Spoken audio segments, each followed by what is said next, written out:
Hello guys, this is your friend and we are back with a new fanfic. Which is what if Naruto was the reason the OG characters were missing in the Mamushi fight? Part 1. And if you enjoy this fanfic then please press the like button and subscribe to my channel for more fanfic like this. And now let's start the fanfic. Report, Sir. The Anbu with the crude markings of a bear stood at attention in front of his leader. All evacuated civilians have been moved to temporary locations. Tenzo is working overtime to provide shelters with the help of several proficient Doden wielders. Anbu Squad Beta and Delta are patrolling the borders in case opposing villages are trying to infiltrate during the confusion.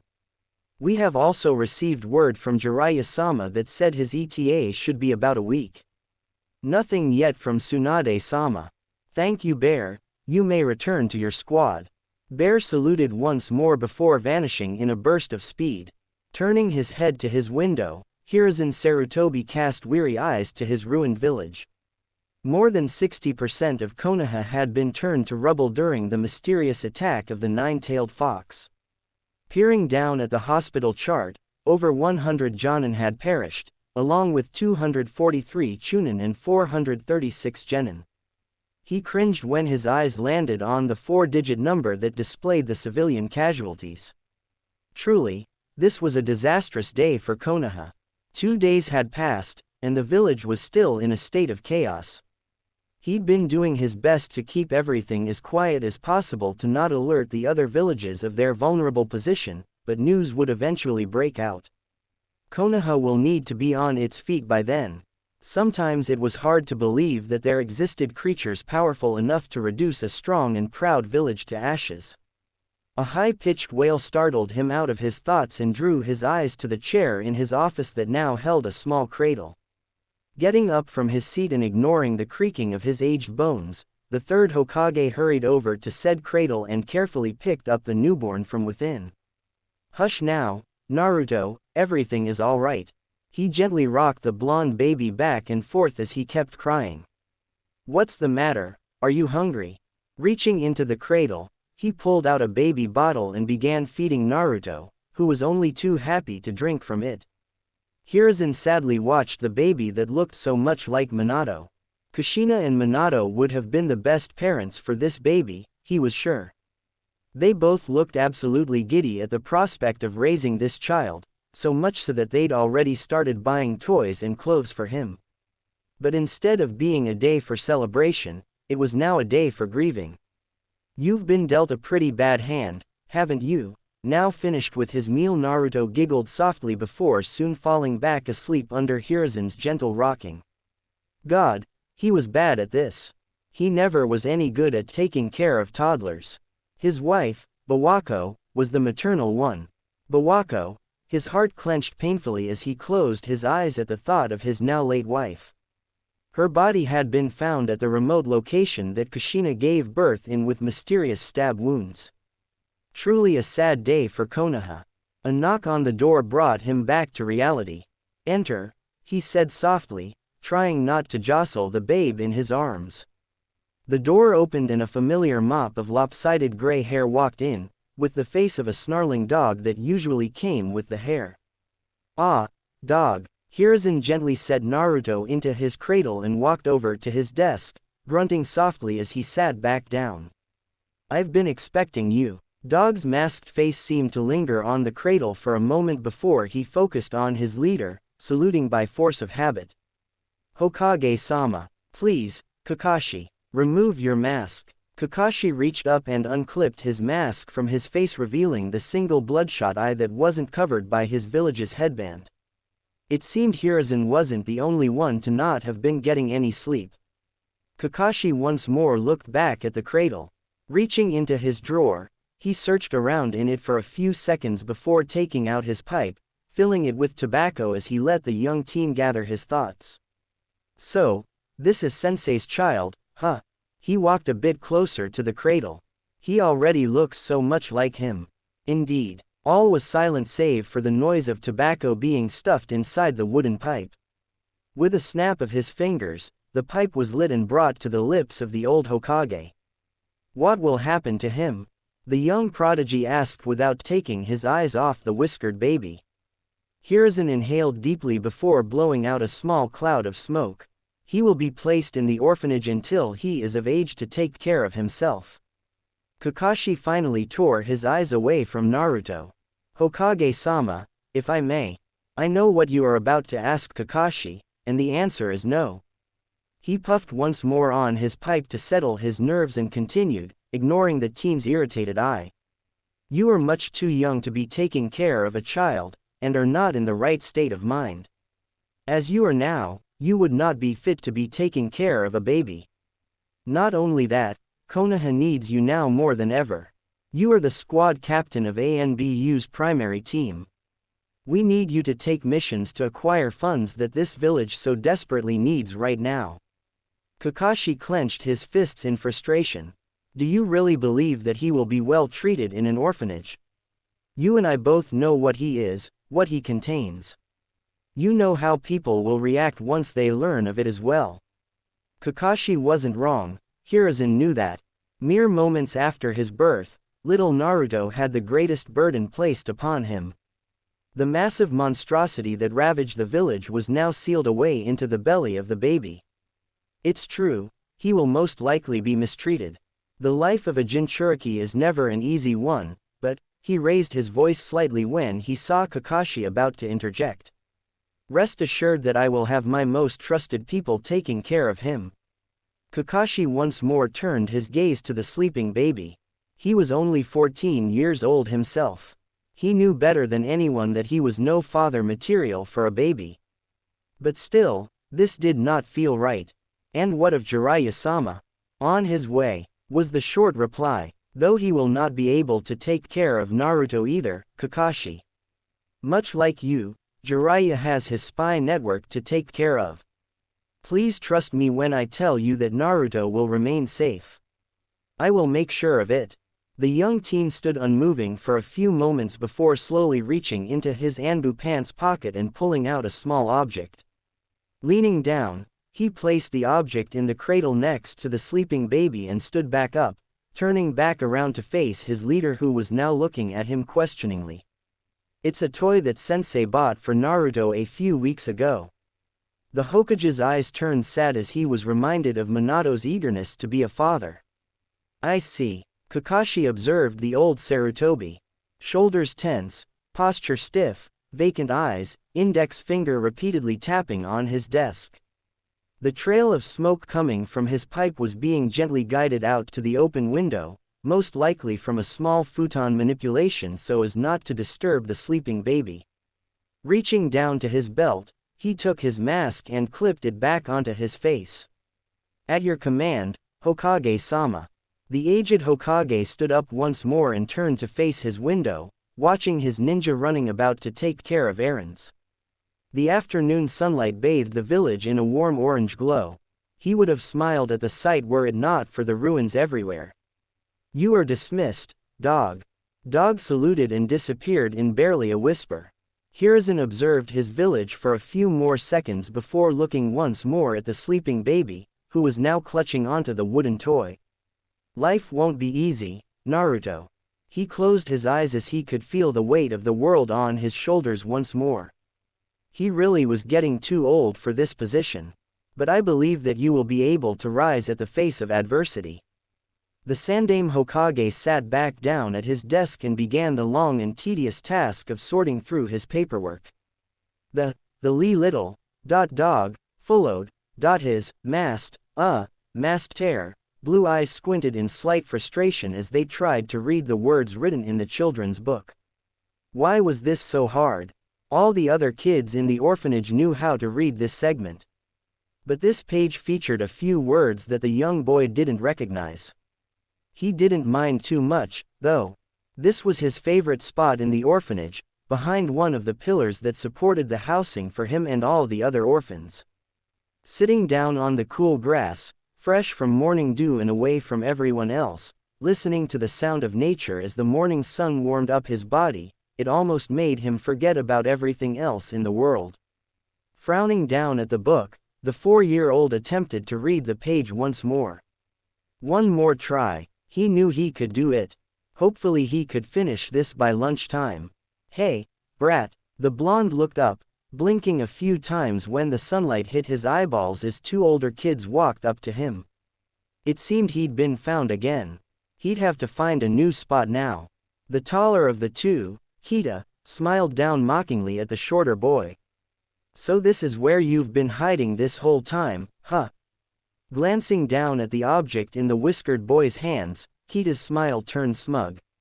You're still not done with this page. We've all finished this one yesterday. You're pretty hopeless, you know that. Those words hurt. He knew it was taking him longer than the others. But it's not like it was his fault or anything.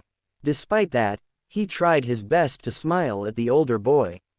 He'd heard the caretaker tell one of the other kids that smiling was a good way of cheering yourself up if you ever felt sad, plus, it made people like you more. It's not my fault, the matron didn't help me at all. Suzu-san says it's because you're a little nuisance. The other boy, Tori, if he recalled correctly, shot back. Suzu was the orphanage's nurse, and like every other adult in this place, their eyes held nothing but contempt for him. She says that she wishes that you weren't in this orphanage because you're nothing but trouble. If you ask me, they must have made a mistake bringing you here. It's, must have. Tori narrowed his eyes. What? Naruto kept smiling politely. It's, must have, not, must have. Tori grit his teeth together in anger and took a step forward. You think you're clever, you little monster. The smile on Naruto's face dropped. I'm not a monster. The hell you aren't. Tori slapped the book out of Naruto's hand and grabbed onto his collar. I'll show you. What's going on here? All heads turned towards the new voice as Kimi, the matron of the orphanage, rounded on them. She must have heard Kita and Tori's yelling. No one usually ventures around this area so far away from everyone else. Matron, Kita exclaimed and pointed an accusatory finger at the shorter blonde.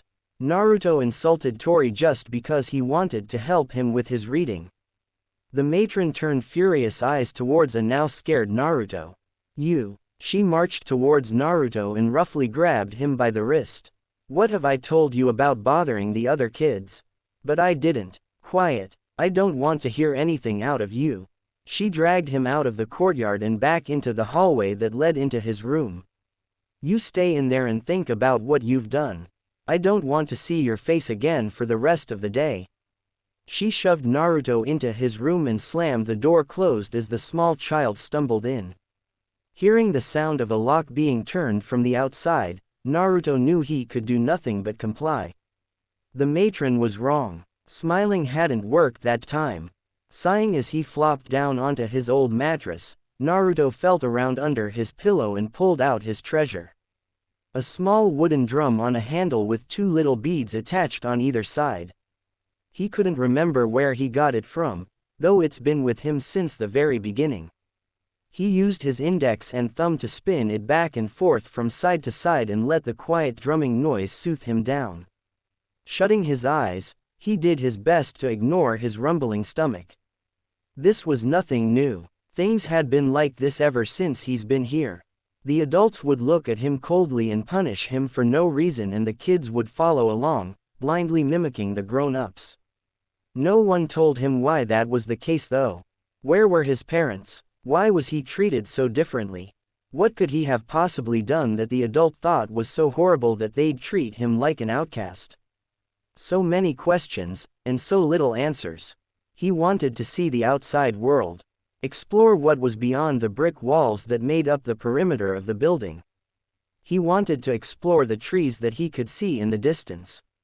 He wanted to see the markets that he could hear during the day when everything was quiet. He wanted a place where he could feel safe. Away from those cold eyes and harsh words. This place. Hopefully, tomorrow will be a better day. Turns out he didn't have to wait that long.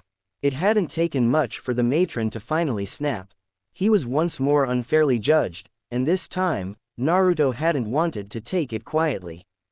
He was so sick of smiling and pretending that everything was all right. For the first time, he'd had yelled back at her, shouting out his innocence and trying to make her understand. He thought that maybe if he tried to stand up for himself, they would finally leave him be. They didn't. The whiskered boy stared back in the distance at the closed gates of the orphanage. Never in his wildest dreams did he think that they would throw him out to take care of himself. He was just glad that he'd kept his precious toy in his pocket that day. Turning his eyes towards the dirt road ahead of him, he frowned in uncertainty at the village that was laid out with twists and turns like some kind of rural maze. Now what? His feet began to take him forward, step by short step. He considered that question for a few moments. He obviously couldn't go back to the orphanage, and he didn't have any money. He could forage his own food, but he had no idea how to do that. Perhaps he could find a book on it. His reading skills had improved, so it shouldn't be a problem anymore. He was free now after all. That sudden thought made him stop short. He was free. A toothy grin made its way to his face as he began to laugh softly to himself, which soon turned into a full-blown laugh of joy. His feet began to move again before he was even aware of it. Only this time it was much faster. He was running, and there were no pesky walls in his way that forced him to slow down, no angry looks that made him shy away. He kept running, the wind whipping at his face in a way he'd never felt before. He could feel his heart pumping as he sprinted down the dirt road and into the village. This was great. This was awesome. He was finally free from this orphanage, and he hoped that he would never see it again. He was tired of seeing the faces of those old caretakers. The faces of new people would be a refreshing change. He was sure of it. The villagers. He didn't know why that was, but people glared at him here as well, and whispers followed him around wherever he went. At first, people were curious at the sight of a blonde child running around with clothes that were obviously several sizes too big for him. But one look at the whisker marks made them realize just who that blonde child was. Hey, isn't that? Yeah, it's that boy. I was wondering where he'd been all this time. Maybe he was hiding. TCH, he should have just stayed hidden if you ask me. Why does Sandaime-sama even let him stay here? I mean, he contains the... Quiet. We're not allowed to talk about that. The young Jinchuriki clenched his little fists and did his best to ignore the people around him. Right now, I need to focus on getting something to eat. If only it were that easy. He waited, holding his breath and eyes focused on his prize, like a hawk eyeing its prey. He'd been waiting for far too long for this to fail. He had one shot, and he had to make it count. Narrowing his eyes, he saw the guardian of his interest move away slightly as they tended to another customer. Now, a blonde blur suddenly shot forward and snatched the red apple right off the fruit rack before quickly rounding the corner and disappearing. What the hey? Get back here! The portly merchant attempted to run after the little boy, but he was just too fast for him. Bending down and resting his hands on his knee in an attempt to catch his breath, the merchant raised his fist angrily at the disappearing blur in the distance. You better not come back here. He. Single quote. Naruto thought to himself victoriously as he clutched the apple close to his chest, making his way through the winding roads of the shopping district. Finally reaching his destination, he sat down against the wall of a back alley, where he usually stayed and slept. He grinned as he brushed the strands of hair out of his eyes. It had gotten pretty long during those 4 months of living in the streets, reaching nearly up to his shoulders. The now 5-year-old looked down at his hand holding the apple and promptly devoured it in mere seconds. Ah, that hit the spot. He smiled and patted his stomach in satisfaction. Standing up, the blonde boy peeked over the corner, looking left and right for any signs of anyone. After finding nothing and pocketing his wooden toy, Naruto made his way out of his alley and onto the main streets of Konoha. This was his routine. In the morning he'd steal whatever food he could find, and after he was done enjoying his spoils, he would step out of hiding and explore the village. A drop of cold water landing on his nose startled him. Looking up, he saw that the scorching hot midday sun had quickly been hidden behind a sea of gray clouds. Another drop fell on his face, followed by another, and another, until the downpour increased in intensity, the rain bucketing down onto the unsuspecting villagers and merchants. Naruto smiled and looked at the sky through squinted eyes as he let the heavy rainfall wash his face. He didn't move from his position, even when the villagers around him shrieked and ran for cover, choosing to stretch his arms out on either side of him as if welcoming back an old friend. He didn't mind the rain. Dog nodded as the new recruit, Weasel, body flickered out of Anbu headquarters once their mission was finally complete. They had finally come home after a 5-month-long mission in the borders of Iowa. The Hokage suspected that that old fool Onoki would attempt to take advantage of Konoha's weakened state and send a battalion into the Hidden Leaves. Thankfully it seemed that Iowa was still weary of Konoha after so many great wars. The land of fire may have been weakened, but it was still one of the mightiest great nations. Sighing, his thoughts drifted back to their new recruits, Weasel. His fighting style and use of genjutsu led him to believe that he was an Uchiha. And if his size was anything to go by, a very young Uchiha. He didn't have anything against the boy, quite the opposite in fact. His skills were nothing to scoff at, and he was extremely mature for his age, following orders and being polite to everyone. But he was just too damn young, damn it. They weren't in war times anymore. Just what was Hokage-sama thinking? Sealing his Anbu gear away, Kakashi decided to step out for a walk, heedless of the pouring rain outside. He was Anbu, no amount of rain was about to scare him off. The rain was a nice change from the harsh heat of Iowa, the sun beating down onto the earth until it turned red. He debated taking his favorite novel out, but decided against it. He wouldn't want the risk of his precious book getting soaked. His ears perked up as he could hear the humming of a young boy. Strange, children would normally run for cover when it was raining so hard. Looking ahead, he saw a small mop of shaggy blonde hair easily making his way through the rain. It seemed that this child didn't care about it either. That hair color almost looks like Sensei's. Kakashi chuckled to himself. There weren't a lot of people wearing this shade of blonde around here. Actually, the last time he saw this shade was when he visited Sensei's offspring in his cradle a few years ago. But that can't be Naruto, because Naruto is at. He trailed off when said boy finally raised his head and brushed wet locks to the side, revealing his whisker marks. Son of a. Bang. Have you gone completely insane? The Sandaime Hokage didn't even bother looking up from his paperwork. Good evening Kakashi, how nice of you to visit, you may enter. He said in a sarcastic tone. Don't give me that bullshit. Kakashi seethed. You promised me that you would keep Naruto safe in the orphanage. The Hokage raised his head and observed the Anbu commander for a few moments. And I did, he started slowly. Naruto is being taken care of by my best people. Then who the hell was that blonde homeless kid with whisker marks that I just saw, Sandaime?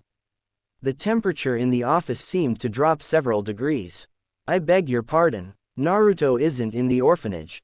Kakashi narrowed his eye at the older man. He's all by himself near the meat market in the main square. You mean to tell me that you didn't know that? The professor stood up, face full of fury and eyes frigid. Bear. The bulky man that was known as Bear appeared, kneeling in front of his lord in an instant. Bring Kimi-says to my office. Make sure she is restrained. The Anbu nodded and disappeared. Kakashi, take me to Naruto right now. Kakashi frowned. He wasn't done chewing out the third, not even close. But right now, getting to Naruto was more important. Right. The third followed Kakashi through the rooftops at breakneck speed, each step they took sending splashes from the force of their jumps. It seemed that while he wasn't looking, the young Hitaki had chosen to don his Anbu mask once more. After what seemed like an eternity, they finally arrived in the shopping market, which was empty save for a small figure that was currently facing away from them, wearing nothing but a simple t-shirt and shorts under the pouring rain. The boy was walking along the edge of a food stand, arms out on either side of him for balance and humming a soft melody to himself. Dog remained silent as Hiruzen stepped forward and called out to the boy. Naruto. The small figure stopped humming and turned his head around. Pushing his wet hair out of his face, he observed the two newcomers that had just disturbed his peace. "Who are you, old man?" Splash. Hiruzen wondered how he had let things turn out the way they had. Splash. He was supposed to protect Naruto from a life or torment. Instead, what had happened? Naruto was forced out of the orphanage and became homeless, having had to resort to stealing for survival. What a joke. How could he ever face Minato in the afterlife now? Splash. Though he supposed that was a moot point, considering Minato was in the belly of the Grim Reaper himself. But even the yellow flash didn't scare him as much as Kushina Uzumaki. Oh, that woman was a fierce one. There was a good reason why she was dubbed the Red Hot Habanero in the academy. Splash. Speaking of women, the professor was shocked to discover what Kimi had done to Naruto. Kimi was someone that he once trusted with his life. He'd known her ever since the Second Shinobi War. She was a field medic, and once the war was over, she resigned as a ninja and opened an orphanage on the outskirts of the village. She took care of Asuma when he was little for God's sake. He didn't think she had it in her to hate an innocent boy. Splash. Kimi had lost her husband during the rampage of the Nine Tails. In hindsight, perhaps it wasn't such a good idea to have her take care of Naruto. But still, she was a former ninja. He expected better from her. Ninja usually understood that when a tailed beast was properly sealed into a vessel, said vessel remained who they were and was in no way influenced by the demon within. They were two separate entities sharing the same space. What a mess this has turned into. Splash. Naruto. Turning around, he looked at Naruto, who had jumped into yet another puddle in mild irritation. For his part, Naruto silently stared back at Sarutobi. What? He wasn't allowed to have his fun now? That was kind of unfair. Hiruzen sighed and turned back around, resuming his walk. He and Dog had found Naruto by himself near the food market. His first instinct, the one that raised children and taught students, was to make sure that Naruto was alright. But the young boy seemed adamant to remain out of reach. Surviving on his own for this long must have made the poor child wary of human contact. Sarutobi had asked Naruto to follow him to the Hokage Tower, which of course Naruto decided to ignore and make a run for it. After Dog had caught the elusive child once more, Hiruzen had to explain to him who he was. Naruto may have been a bit behind in his general history knowledge, but even he knew what a Hokage was. He was still staying well out of his reach, however. Dog had left after that, confirming that Naruto was safe once more. Which now brings us back to the present, with an old man walking through the rain and a child following several paces behind. "How long have you been living on the street, Naruto?" Naruto looked up at the wizened Hokage. "I forget. How do you know my name? I've known you since you were a newborn. Now, do you happen to know why Kimi decided to throw you out?" "'Cause she. A pause. "Does that mean you know my parents?" Hiruzen nearly tripped on his own footing. What a perceptive boy. "No, Naruto, I don't know who your parents are." "Oh." The young boy went back to kicking the pebble he'd found on the ground. Hiruzen sighed once more. He supposed that was all he could get out of him for now. It only took 5 more minutes for them to arrive to the Hokage Tower, and after making their way inside, Hiruzen noticed a change in Naruto's behavior. Fist clenched at his sides, eyes nervously darting this way and that, he looked like a cornered animal. "What's the matter?" "It's nothing." It wasn't nothing. Months of staying outside had forced survival instincts into the blonde boy. He did not like this place. The corridor leading to the office was an open one-way area with no windows for emergency exits. And there were pictures hanging on the walls. God, why were there so many pictures?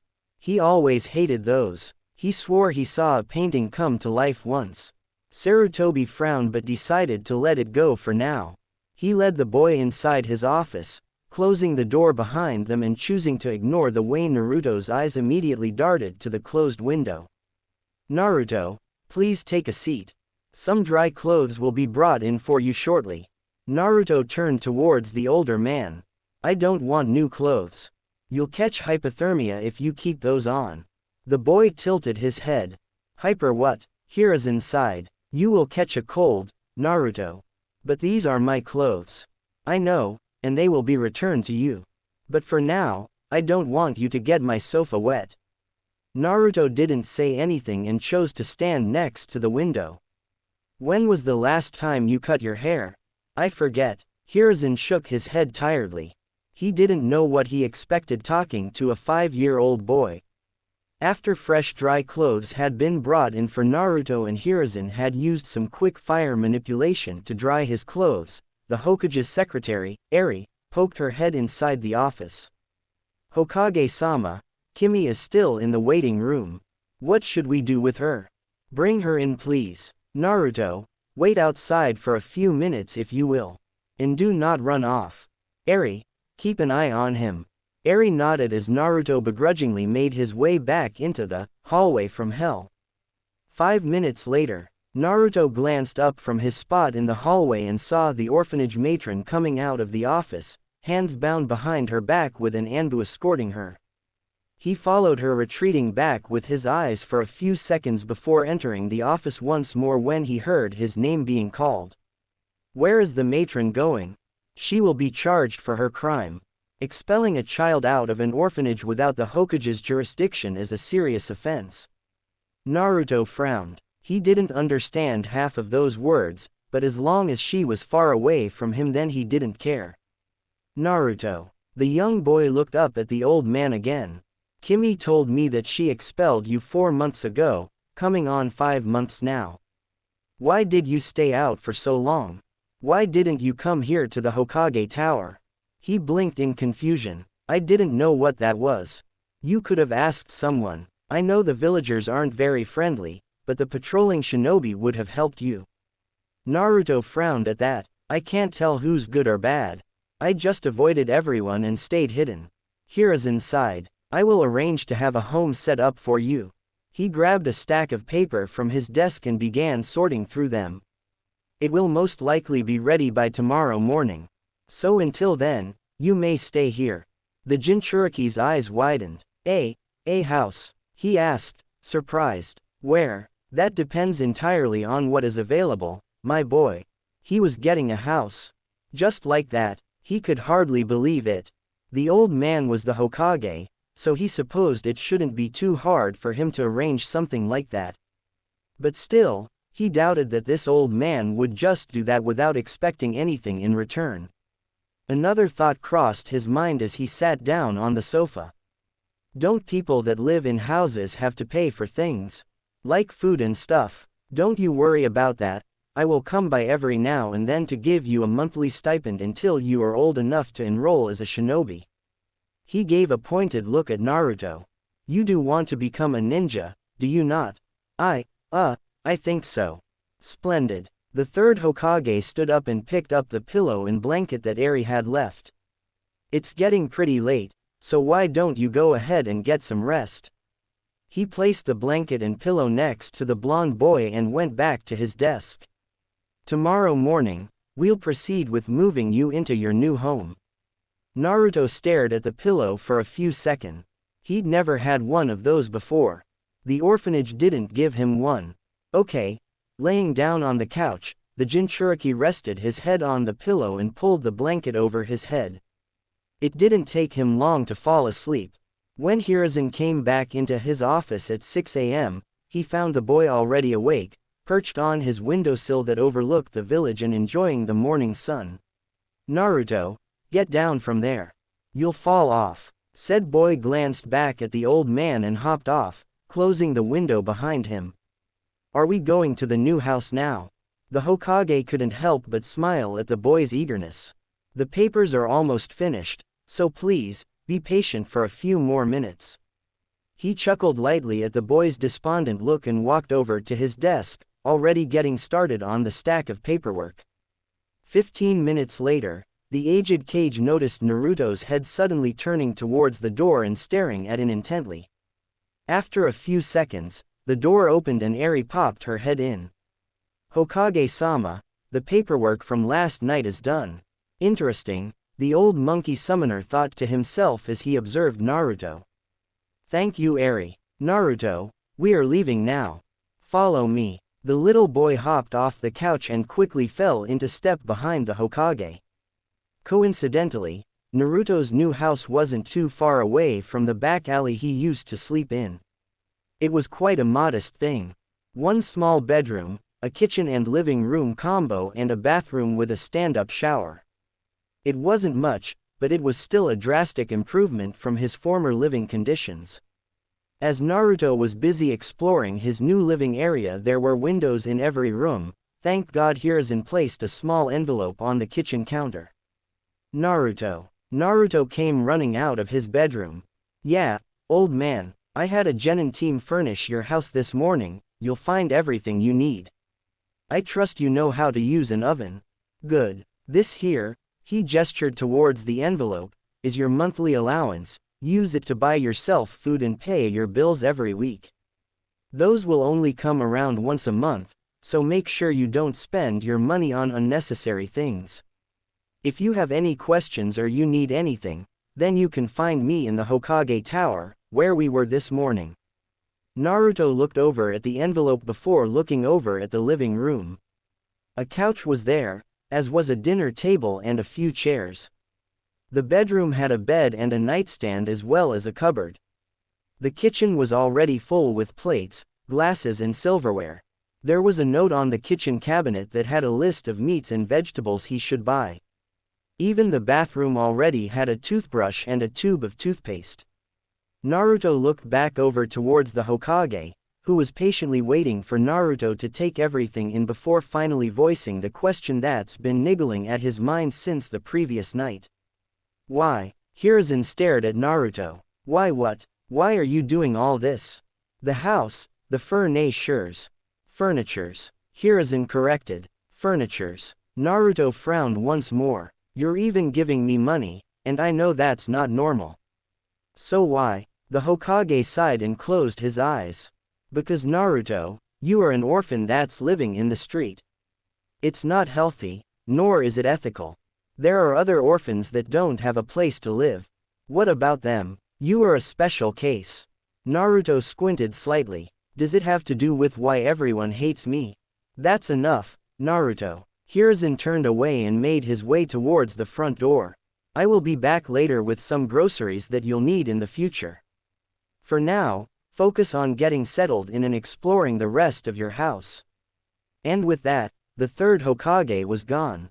Naruto frowned at the door and looked around his new place. Walking into his new bedroom, he reached inside his pocket and smiled when he looked at his little wooden drum. He walked over to his bed and kneeled down, hiding his toy under the mattress. He'd have to find a better hiding spot for it later on. And thus, began Naruto's new life. I am so sick of vegetables. Naruto glared at the inside of his fridge in distaste. Lettuce, tomatoes, broccoli, cauliflower, carrots. And that god-awful celery. He recently found out that he hated celery. It's been 3 months since he moved into his new place. And while he was glad he didn't have to steal food anymore, he was tired of feeling like cattle. I think I have some money left in my allowance. Opening his new frog wallet, Gama-chan, he peered inside and smiled in satisfaction once he saw what he had saved up. Turns out it was a good call after all. Now he could go out and splurge a little bit.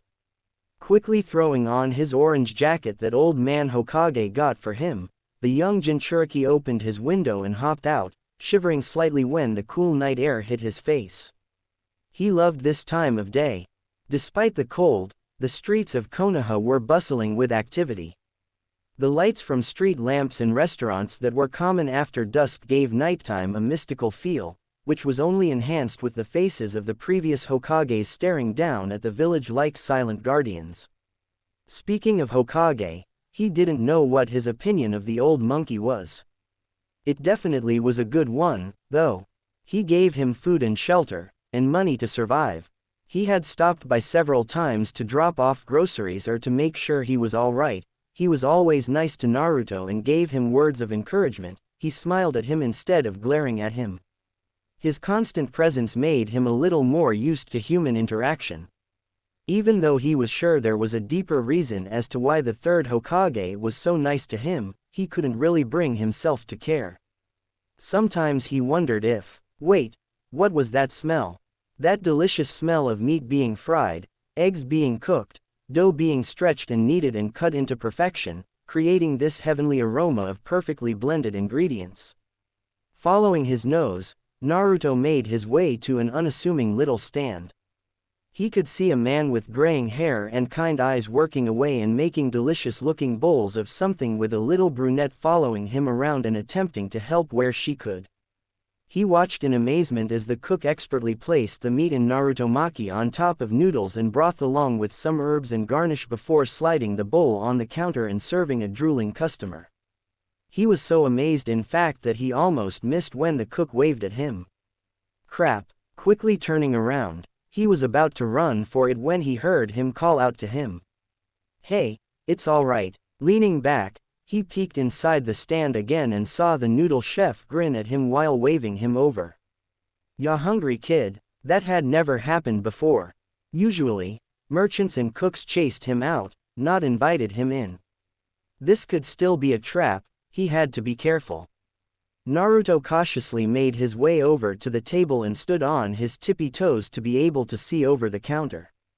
The noodle guy gave him a kind smile. Have a seat. What flavor would you like to try? We've got pork, miso, tonkatsu, vegetab. Miso please. Naruto quickly interrupted as he climbed up onto the stool. The cook grinned at him and went to work. Miso it is. The young blonde watched the chef get started on a new bowl.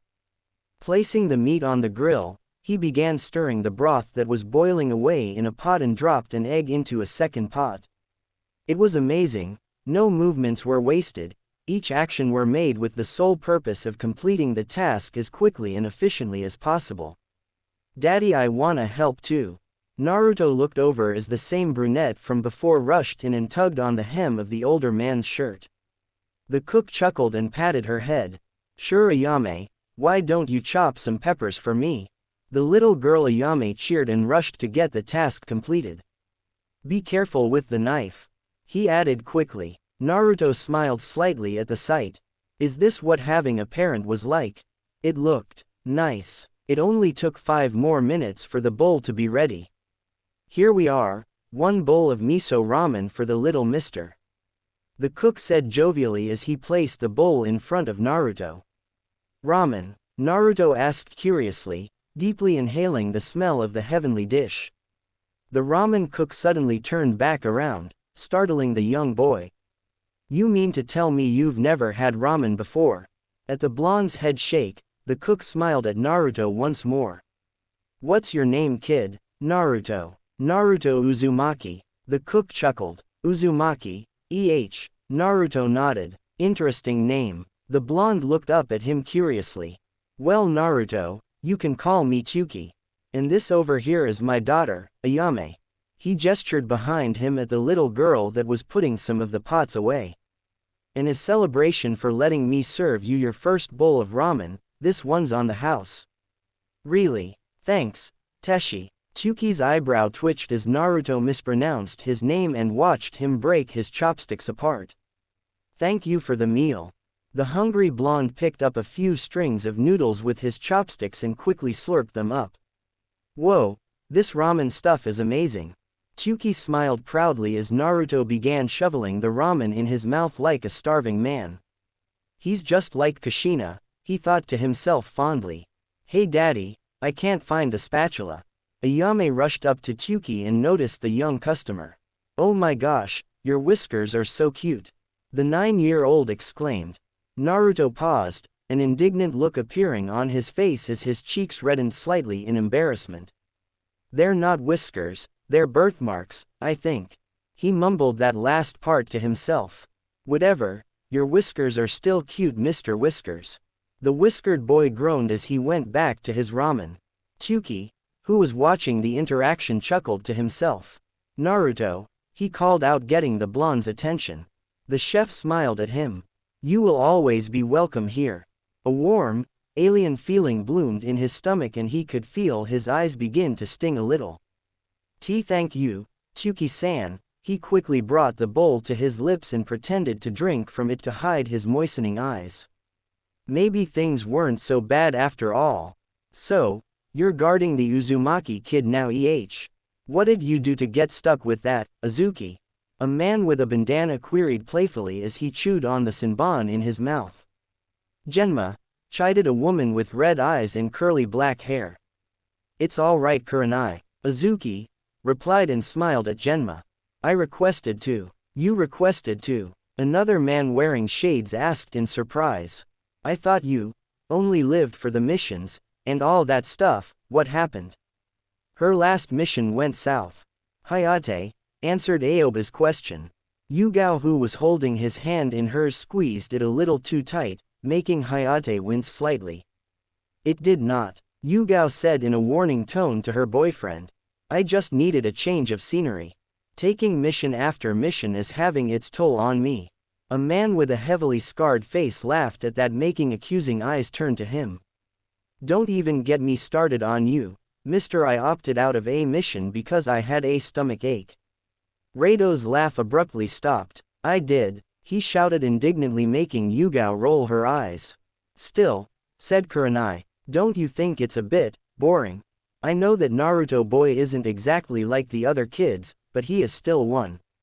"It's not that bad," said the purple-haired swordsman as she took a sip from her drink. "It's interesting to see him interact with people. He's a good kid, a bit jumpy, and a bit of a troublemaker, but he's definitely not how people paint him out to be." The gathered table of Jonin was silent for a few seconds. "Wait, does he even know he's being guarded?" Genma asked suddenly. Yugao shook her head. "No, we are under strict orders to stay hidden. Unless he notices us, which is unlikely, we cannot directly interact with him." Genma hummed thoughtfully before turning towards Reido. "So, any idea where the others are?" "Asuma and Anko are out on a mission," the scarred man began. "And last I heard, Guy got a mini-me," he finished with a shudder. "A mini-me? Yeah," he sighed and downed the rest of his sake. "An apprentice. He's making him wear the same horrid stuff as well. And Kakashi." "Yo." Everyone turned around to see a familiar masked face. "Kakashi," Aoba greeted. "Did you hear that Yugao is babysitting kids now?" "Ow." The Jonin wearing shades yelped as he received a kick in the shin under the table. Kakashi's eye curled up into a smile. "Oh, I know. She's my partner." Everyone stared at Kakashi in surprise, save for Yugao, who laughed quietly to herself. "You mean to tell me that the Hokage saw fit to assign one of our best Anbu to a babysitting job?" Kakashi nodded. "Why, I requested to," he answered, and was rewarded with the stupefied faces of his friends. Ah, he really did love messing with them. Naruto had made up his mind. He was going to become a ninja. He'd thought long and hard about that ever since the old man Hokage asked him 5 months ago.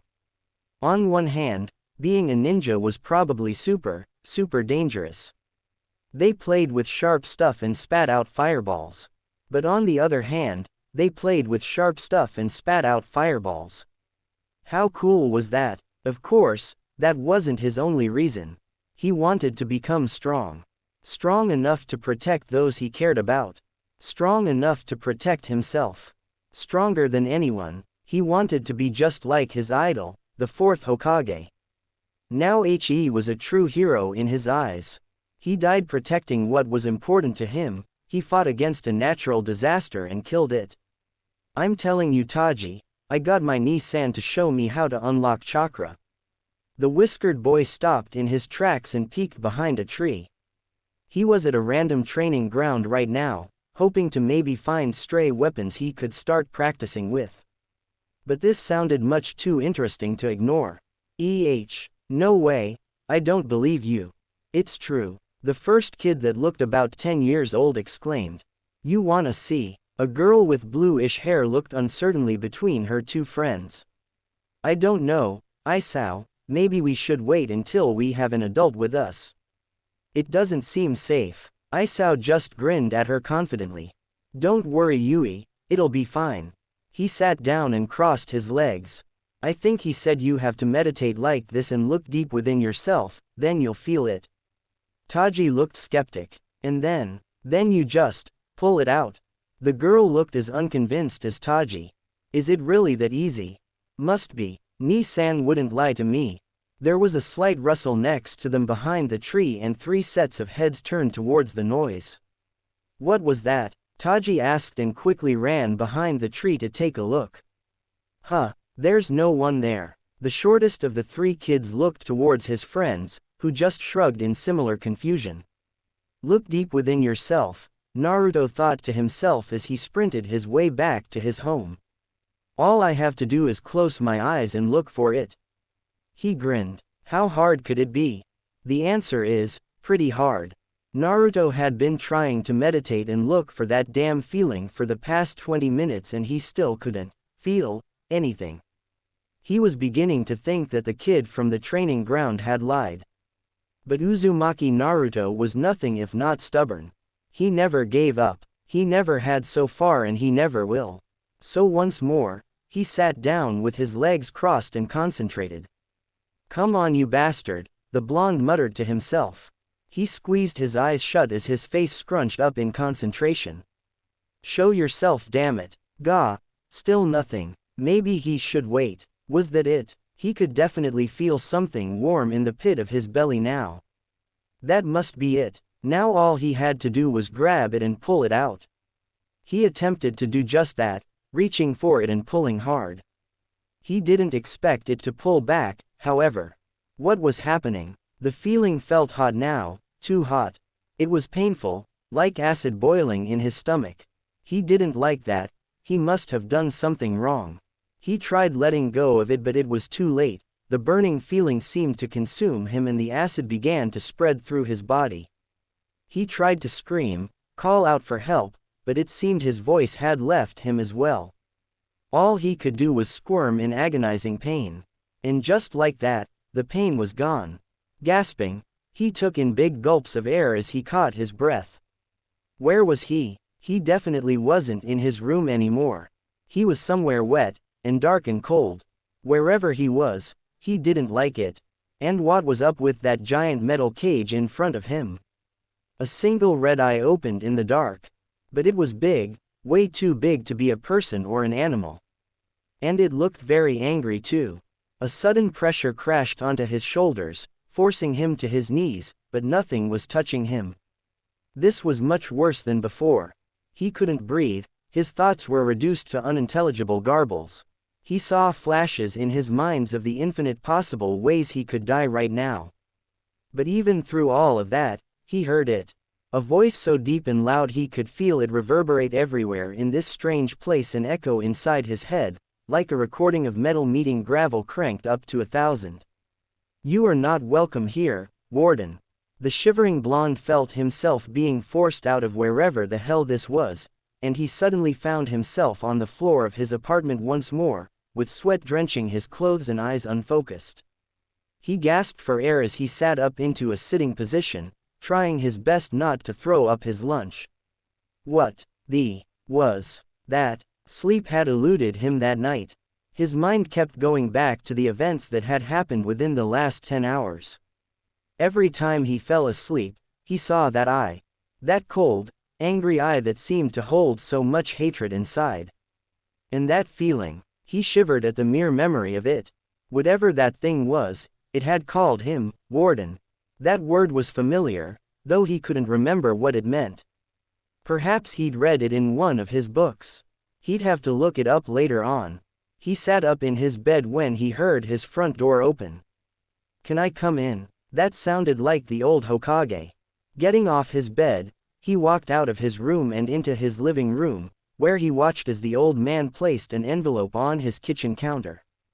This is for this month's living expenses. The young boy looked at the envelope in slight contempt. He hated this. Well, not really. He was grateful to have a home now, and that someone cared enough to come by every month to make sure he was still alive. But he hated living like this. He hated not having anyone to talk to about his problems. He hated how the Hokage, who looked like he cared for him on the surface, seemed to be hiding things from him. He definitely couldn't tell the Hokage about what had happened the previous night. He had a feeling that things would end badly if he did. Sarutobi watched the boy for a few seconds before making his way back to the front door once he saw that he would remain silent. "Hey!" The Hokage paused in front of the door and turned to the young blonde as Naruto tilted his head back to look at him. "Why don't I have a mom and dad?" A memory made its way inside the old man's mind, of a blonde Hokage and hot-blooded red head impaled on the claw of a great beast. Hiruzen closed his eyes tiredly. "Didn't I tell you before?" he asked the blonde, although it was quite some time ago. "That's not what I want to hear." The Jinchuriki interrupted as he looked angrily at the Hokage. "You're talking about when that beast called the Nine-Tailed Fox ran amok, right?" Hiruzen kept staring at the blonde as he continued. "That's not what I'm asking about. I just want to know." Naruto got up and stared at him heatedly. "Who were my parents? What kind of people were they?" The Hokage so desperately wanted to tell the boy about his parents, but he couldn't. Not yet anyway. Not because he was worried about potential enemies, no. Konoha could protect him from that. But because he thought that the blonde wouldn't be able to handle it. He wanted to tell him about the Nine Tails one day, and if he learned that his own father had condemned him to a life of misery, he wasn't sure how he'd react. An image of Minato hugging his wife's pregnant belly appeared in his mind. No, he couldn't tell him. He couldn't take the risk of having Naruto come to hate his parents and his village. Not when they had loved him more than the world itself, even before he was born. He turned away and put his hand on the doorknob. "There's no use asking about that. It won't bring the dead back." Naruto frowned at Sarutobi's retreating back. More lies. He always knew when people lied to him. They never looked him in the eyes when they did. Right before the Hokage was about to leave, Naruto remembered his train of thought before the old man had come in. "Hey, old man," he said quickly. Sarutobi opened the front door and paused halfway inside the doorway. Naruto continued, "What does warden mean?" Hiruzen looked sharply at the Jinchuriki. Why would the boy ask such a question? Had someone told him about the Nine Tails? Who would do such a thing? Perhaps it was just a coincidence. Hiruzen knew that the blonde liked to read to increase his vocabulary. Maybe he'd read that word in one of those books of his. Hopefully, a warden is a person that's responsible for someone or something's supervision. And with that, the old man was gone. Naruto stared at the door. He wasn't sure what supervision was, but he had an idea. So that thing that had called him warden, Naruto was in charge of it. But that didn't make sense. He'd never seen it before. He knew he'd remember something like that if that were the case. He needed to meet it again. As scary as it was, as painful as it was, he needed answers. God, he was crazy. He knew that if things went wrong in the future, that he would be able to pinpoint it to exactly right now. Here he was, sitting cross-legged in his living room once more, about to attempt what had ended terribly the last time he tried this. He needed to find that feeling deep inside himself again. He closed his eyes and concentrated. There it was, that warm feeling that had lulled him into a false sense of security. He imagined a hand wrapping around that feeling, but unlike last time, he didn't pull and try to force it out and instead let it guide him deeper into his mind. He opened his eyes and was met with the same metal bars from last time. So, he was back. Just what was this place? How could something inside himself lead him to somewhere else? Was this inside his mind? He had never heard of anyone being able to do that before. There was that eye again, but there were two of them this time. Those eyes within the darkness that seemed to look at him with such hatred. Was it angry because it was caged? He had a feeling that he'd be angry as well if he were stuck behind bars for so long. The same feeling from last time made him gasp and collapse to his knees as cold sweat began to form on his forehead. No, he didn't want to leave yet. He didn't even know what that thing was. He hadn't come all the way out here for nothing. I thought I'd warned you. The deep booming voice mumbled angrily. Are you as dense as you look? Please, the blonde managed to get out as he took in shaky breath. Wait, please. The beast was silent for a few moments before the pressure suddenly abated. Speak, Warden. Naruto gasped once he was able to get his bearings again as he fell onto his backside, greedily gulping down some much-needed oxygen. Thank you. The red eyes seemed to be observing him with impatience, so the whiskered boy hurriedly, albeit shakily, stood back on his feet. Who are you, exactly? A wide, terrifying grin appeared within the darkness of the cage, sharp white teeth, each several times bigger than he was coming to life beneath the twin nightmarish red orbs.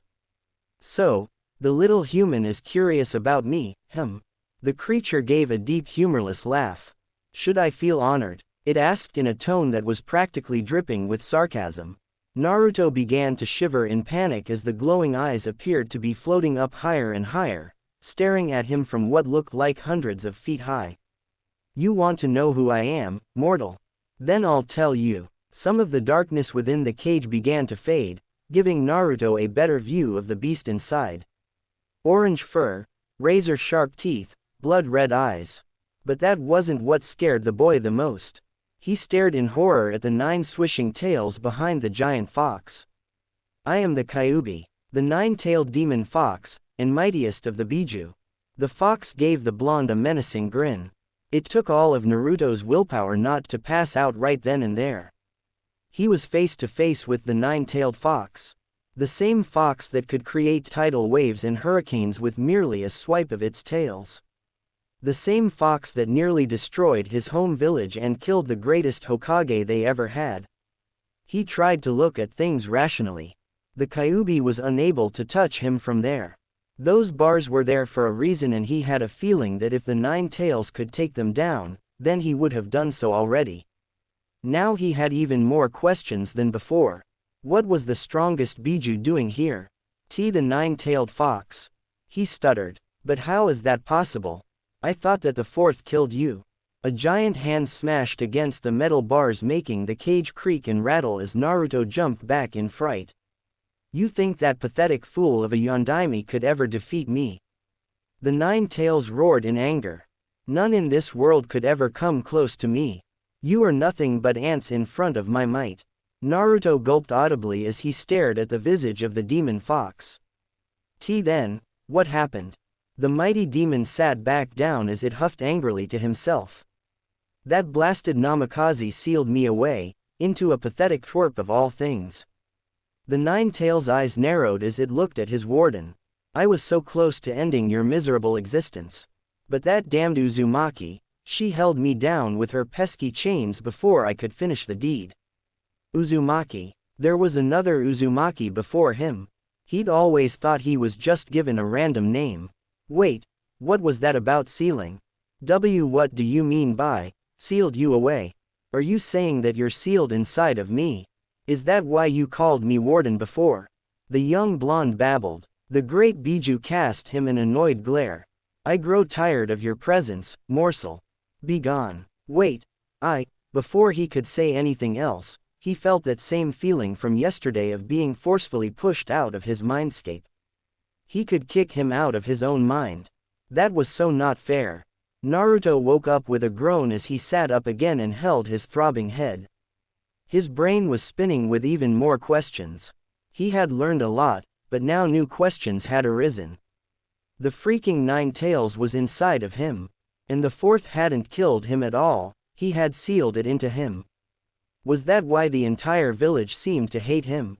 Was that why people whispered behind his back and the old man treated him so differently? Did the Hokage even know?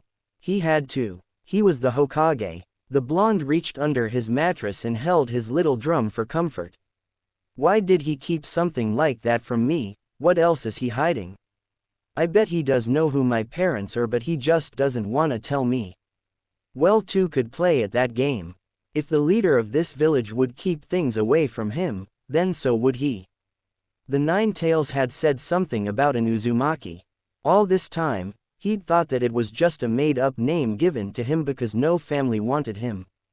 But there were others like him. Were there any still alive? He squeezed his eyes shut as he mentally replayed his encounter with the fox. The fourth, his idol, was the one that had sealed the Kyuubi inside of him. He didn't know how to feel about that. Even if the fourth hadn't had a choice, why was he chosen of all people? This was all too much for the blonde. Thinking about it just gave him an even bigger headache. And I still have that damn chakra to unlock, he lamented to himself. With a sigh, he forced himself back into a sitting position and closed his eyes once more. There was that warm feeling of the nine tails again. He briefly considered going back in, but he had a feeling that the fox wouldn't like that. So instead he pushed past the warm feeling of the fox and started digging deeper. Yes, he could feel it now. There was something else within. If he had to associate the demon's feeling to a color, it would definitely be red. But this one felt calmer and cooler, like the color blue. He once again pictured a hand closing around it when a thought made him stop in his tracks. What would happen if he tried pulling this one out? What if he had another secret demon inside of him and this was what that feeling was? No, he wouldn't back down now. Even if it was another demon, then he would meet it head on. Now determined, he finally grasped the blue sensation and pulled hard on it. The damn thing wouldn't budge. While it didn't violently pull back like the red color, this one just would not move at all. Gritting his teeth, he pictured a second hand wrapping around it and began to pull with all his might once more. Yes, he could feel it wobbling slightly. He was so close now, all he had to do was keep pulling. And he kept doing just that, pulling and pulling as hard as he could for several minutes. And finally, after one final tug, he felt it give. Chakra exploded out of him and knocked his surrounding furniture over. He could feel this warm, comforting sensation flowing around his body, revitalizing him and making him feel stronger and healthier than he ever had in his short life. He had done it. He'd unlocked his chakra. Standing up, he marveled at this newfound feeling. He felt like he could run for miles and lift mountains. But the question was, what would he do now with this power? An idea came to his head as a mischievous smile blossomed onto his face. He's over there. Get him. I'm gonna skin you alive, you little terror. Naruto laughed as he jumped on top of another building. This chakra stuff was great. He could jump from roof to roof now, and he could outrun everyone. Even those people with the green vests that always gave him trouble before were left behind in his dust. For the past 3 hours, he'd been pulling prank after prank, terrorizing the villagers and ninja alike. No one who scorned him was safe from him. He could remember every faces, every nasty insult and every store owner that had chased him out. One had had the front of his store graffitied with big bold text saying, "Stupid," and "Butthead." Another civilian had walked home only to be met with a pie being launched out of his opposing wall and nailing him in the face. Looking back, he saw that some of the people with green vests were catching up with him as he did his best to contain his laughter. One of them was bright pink. Another one was covered in feathers and looked like a giant chicken. Quickly hopping off the building and ducking into an alleyway, he waited until all of his pursuers were out of sight before finally coming out with a satisfied smile. Hee hee. That'll show them not to mess with Naruto Uzumaki. A crash behind him startled him as he whirled around. A man in a green vest and a long scar running along the bridge of his nose stumbled out from behind some trash cans, panting in exhaustion from chasing after him all day. "I, finally, found you," he panted out in between breaths. Naruto smiled at him challengingly and took off once more. "No you didn't. Hey, get back here," he yelled out uselessly. He blinked in surprise though when the 5-year-old skidded to a stop and after a moment's pause, cautiously made his way back towards the man in the green vest. "Oh, you actually did." Naruto tilted his head. "Yeah." The young Chunin scratched his head in confusion and looked around uncertainly. "Well, alright, I guess we're going to the Hokage's office now. Follow me." The man turned around and began to make his way towards the Hokage building, entirely missing the grin on Naruto's face. Element of surprise. The blonde pulled a water balloon off of his belt and flung it at the man, who turned around in surprise and spluttered as the balloon exploded in his face. "Og!" the older man yelled as he fell onto his backside. He frantically wiped his face and opened his eyes to berate the little trickster only to realize he was already long gone. Up above on the roofs, two masked figures observed the scene below in amusement. "Lively kid," the one in the weasel mask said with a small chuckle. The Anbu in the dog mask just smiled. Today had been awesome. He'd gotten some sweet revenge on those annoying villagers that would always be mean to him. Right now, though, he was tired. He looked like quite the sight. Paint and scuff marks adorned his clothes and his hair stuck to his forehead from the sweat. He was looking forward to get home, shower and collapse onto his bed. Man, where did that troublesome kid go? Naruto stopped and looked up as a voice drew his attention. There was an unassuming man with black hair in another one of those green vests. The man was looking around in search of something before sighing as he brought his hands together, hands closed save for his index and middle fingers that extended out to make a cross sign. It can't be helped. Shadow clone jutsu. A puff of smoke appeared next to him, surprising Naruto. His eyes nearly fell out of his sockets when he saw an exact copy of the black-haired man next to him. "You go this way, I'll check out this area over there." The clone nodded as he and the original vanished in different directions. Naruto looked on in amazement. The plan was to go home, take a shower and get some much-needed rest, but what he had witnessed earlier had made him way too excited. There was a technique that could make clones. What else could ninja do? The potential of chakra felt limitless. So here he was, standing in his living room once more as he stared at the ground in front of him with determined eyes. He had chakra now, so he could do this as well, right? If that man from before managed to do it, then he could too. Balling his fists at his sides, the blonde grinned in anticipation. Shadow clone jutsu, the boy stared in confusion as nothing happened. Was he supposed to do something else? Now that he thought back to it, the man had made a strange symbol with his hands. Maybe that was the missing piece. It's not like he had anything to lose. Crossing his fingers together just like how he saw the ninja do, he felt his chakra fluctuate in his body in an unfamiliar way. "Shadow clone jutsu," he called out, even louder than before. A puff of smoke appeared in front of him as he felt a wave of dizziness. Damn, why did he suddenly feel so tired? Blinking, he stared at the spot where the smoke had come from. There was nothing there. Had he done the technique incorrectly? Oi! A squeaky high-pitched voice startled him as glanced around his room in confusion. "Hello, down here." The blonde Jinchuriki looked down and was surprised to find himself. Except he was much smaller than him. "Why are you so tall, ya bastard?" His mini-clone yelled at him angrily. The real Naruto could only stare in astonishment. "I'm not tall, you're the one that's small. What the hell happened?" The tiny clone crossed his arms in indignation as it opened his mouth to give a smart reply, only to disappear in another puff of smoke. Naruto stared at the spot that his clone was just standing in as his tired brain attempted to process what had just happened. 3 months had gone by for our favorite blonde, and life went on as usual. The Hokage came by to give him his allowance. Naruto terrorized the villagers by doing his new favorite pastime, pranking, and on his own time, Naruto had been doing some studying on his own. Turns out there is a whole island of Uzumakis. Well, there was. Not anymore. The island of Uzushiogakure had been eradicated during one of the wars, leaving only ruins to show that they had once been a prospering village within the land of whirlpools. Rumors has it that there were survivors that had managed to flee during the attack, obviously, given that he was here now. But as feeble as it was, hope began to take life inside of Naruto that other members of his family had managed to survive as well. Another thing that he had learned was that each major village had people that held demons in them, or Jinchurikis as they called them.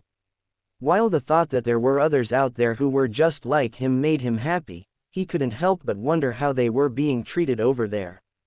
I hope they're all right, thought the blonde sadly. He wanted to meet them one day. He was sure that they could become friends. He needed more answers about why he had been chosen.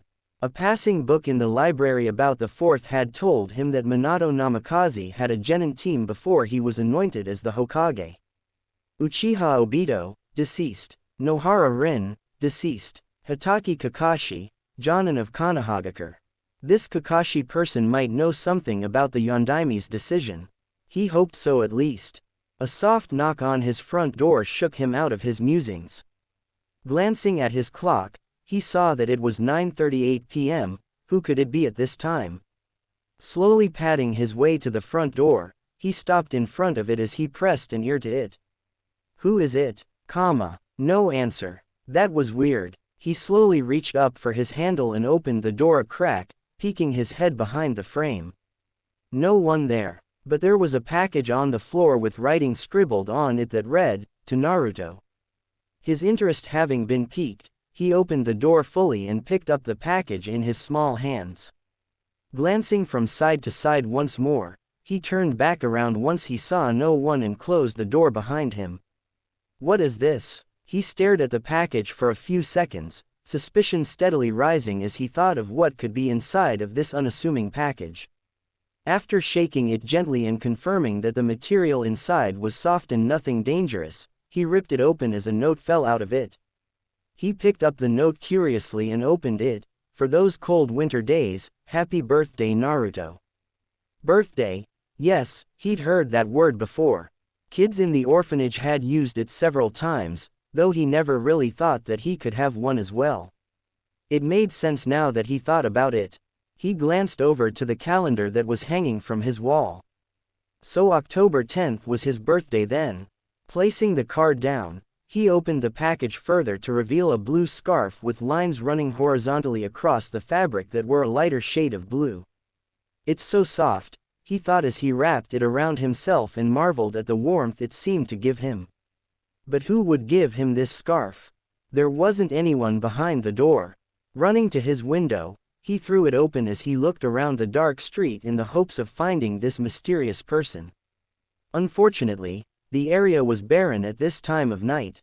Inhaling, Naruto cupped his hands around his mouth to project his voice even further.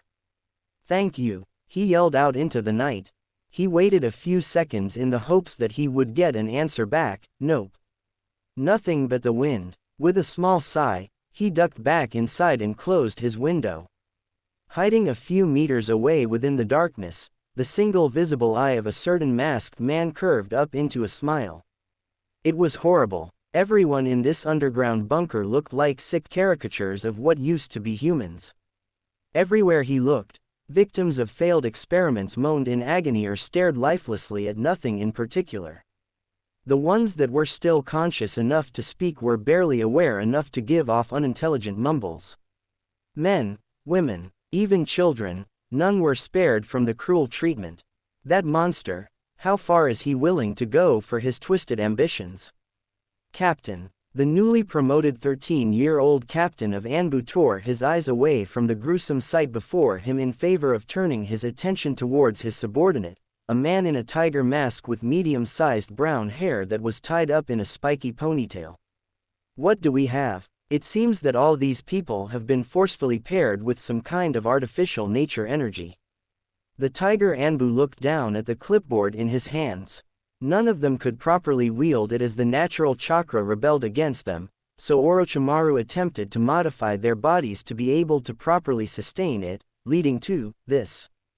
He gestured towards the horrific amalgamates. My God, Kakashi thought to himself in disgust. Is that lunatic trying to replicate Jiraiya-sama's sage mode? These are only the beginning stages. The tiger mask continued. After a few days, they devolve into basic instinct.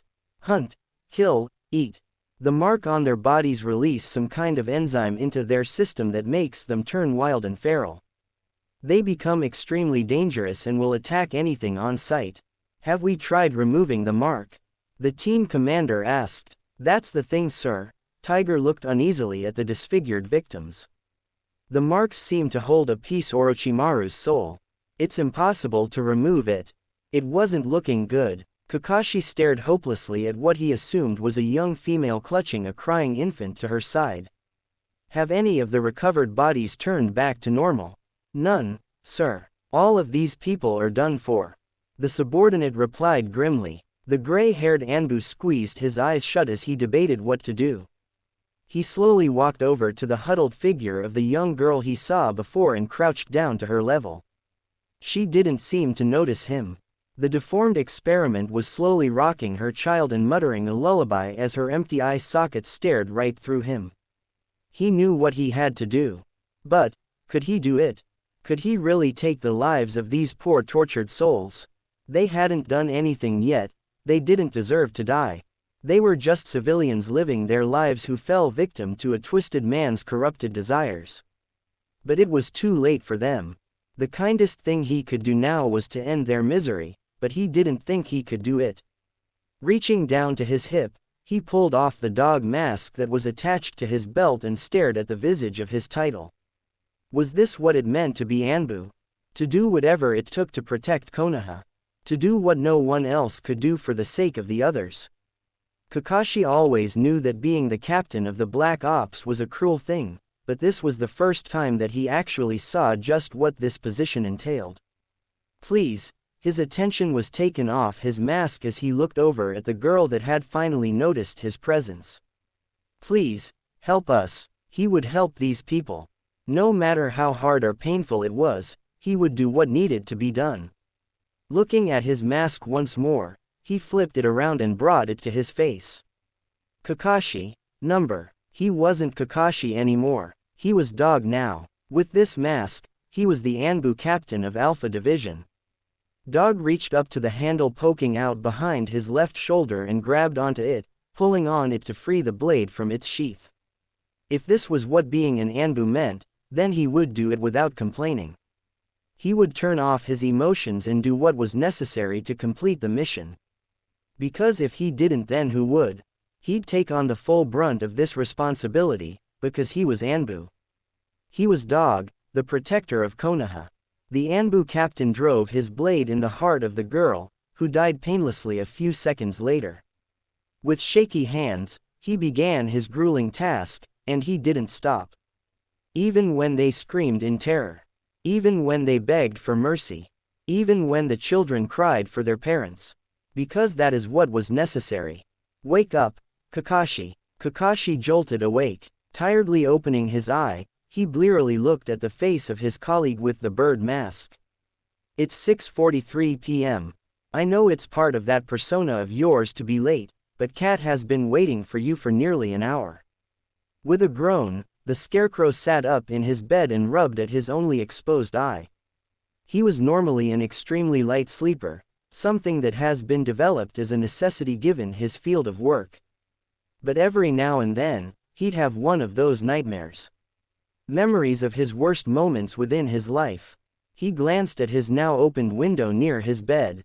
Bird must have gotten in from there. Thank you, Bird. The young Hatake reached over to his nightstand and grabbed his dog mask. Standing up, he placed his mask onto his face and clipped it into place. Bird immediately stood straighter and saluted. At your command, Captain. Dismissed. Dog checked his pouch as Bird vanished out of the window. After making sure he had everything, he too disappeared from his room. Ow ow ow ow ow ow ow. Yes, it was finally ready.